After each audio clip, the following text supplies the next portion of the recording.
It used to take me so long to learn a piece of music. But over the years, with experience and through trial and error, I have come up with a system that has really helped me to learn things much more quickly. But I do want to caution us here for a quick moment, because while the goal is to learn things really quickly, the real goal should always be to learn things really well.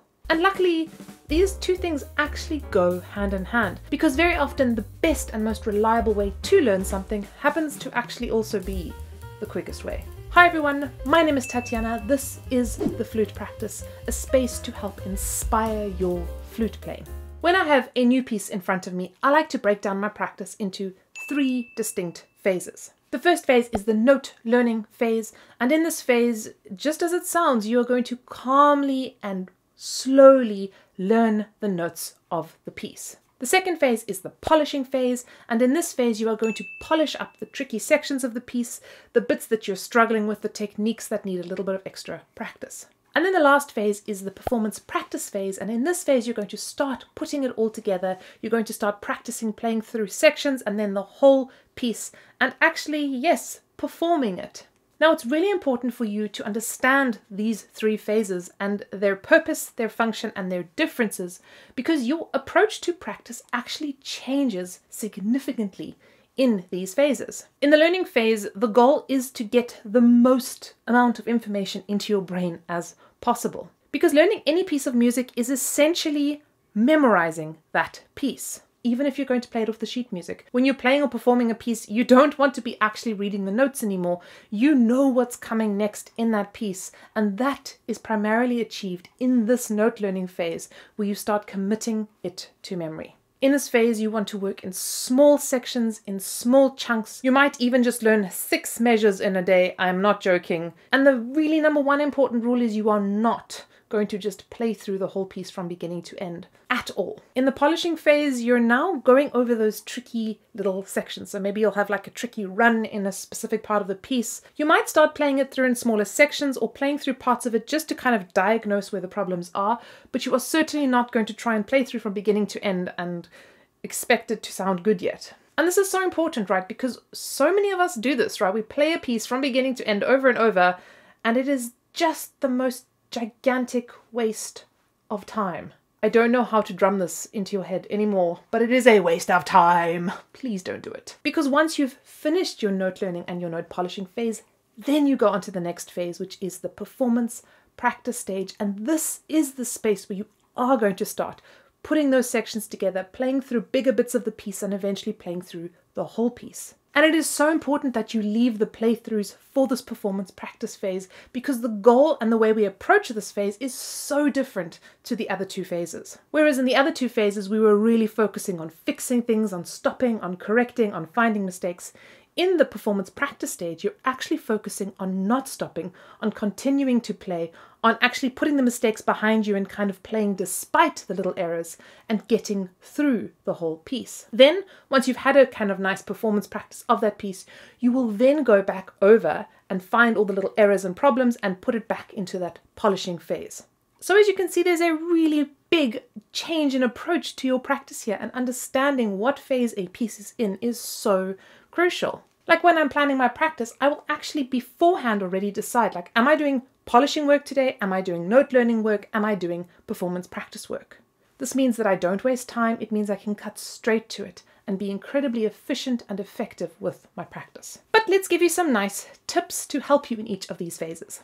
In the note learning phase, it is absolutely crucial that you have a plan.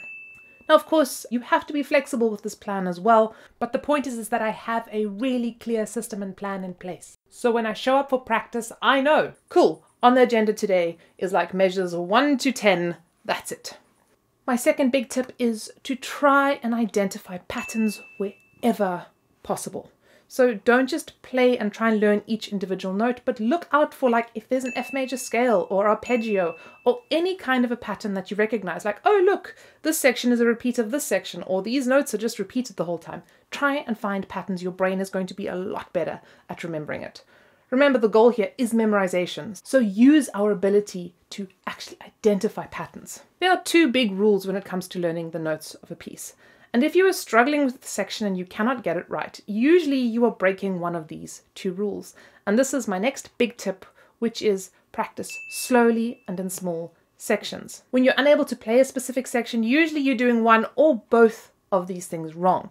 You're trying to do too much too soon, you're trying to play too big of a chunk, or you were just doing it too fast. So do one or the other, break it down, even if you're doing like a measure or half a measure at a time, break it down and then slow it down.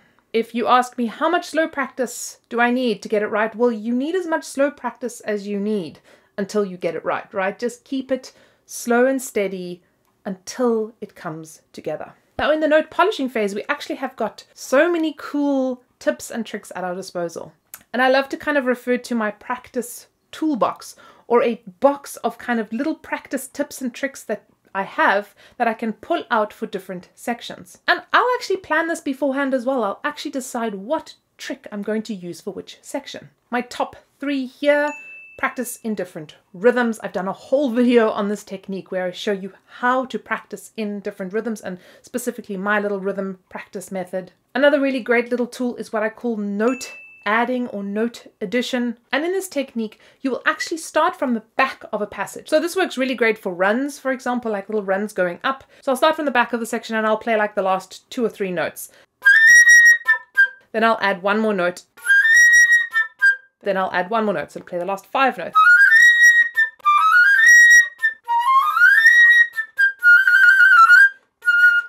And the great thing about this is that you're breaking it up into small enough sections that you can actually play it a little bit faster. You can get those fingers moving quite nicely, but without overwhelming your brain.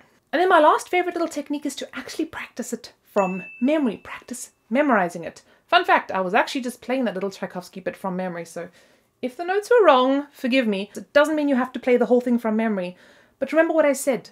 Learning a piece is about memorizing it, essentially, even if you're going to play it off the sheet music. So learning things, little chunks by memory, helps commit it to your long-term memory much more reliably, and actually helps you to kind of solidify those patterns in the music. When it comes to the performance practice stage, here are my top tips. The golden rule number 1 is do not stop and fix things. Do not stop. You have to keep going. You've got to train yourself and teach yourself to play through mistakes and practice making a plan no matter what happens. This is so important. You absolutely have to be able to manage and cope with mistakes because they are going to happen. And we need to practice that kind of whatever happens, happens attitude. A great thing to do is to actually practice performing in front of, firstly, maybe even just like a teddy bear or your camera or any other object in your room that you would like to perform for. Then practice maybe playing it in front of family and friends, and or even a flute buddy. This phase is great because it gives us this like satisfaction, like I've accomplished something, I've achieved something, you're kind of wrapping it up. It's also a phase that often reveals some of the issues. So my other tip is after you've finished performing or playing through your piece, go back and review it in a non-judgmental way and just figure out which little bits are not yet working and need more work. You're going to take those bits and put them back into your polishing phase and work at them. There's always this kind of bounce between polishing and performance practice phase, which happens, and that is totally normal. And to be honest with you, even with pieces I know so well, I'm still bouncing bits backwards and forwards between these 2 sections. There's actually a sneaky last little phase here as well, which is kind of like the maturing phase, where you, after you've kind of had your first performance of a piece or you've done your first recording, you actually just allow the piece to mature, settle in, settle down. In fact, as a professional musician, I'm never going to put a piece on a program that I've just started learning. I always take music that I know really well, that's had enough time to really seep in and draw in. I mean, sometimes I can't avoid this, but for the most part, that's what I will do.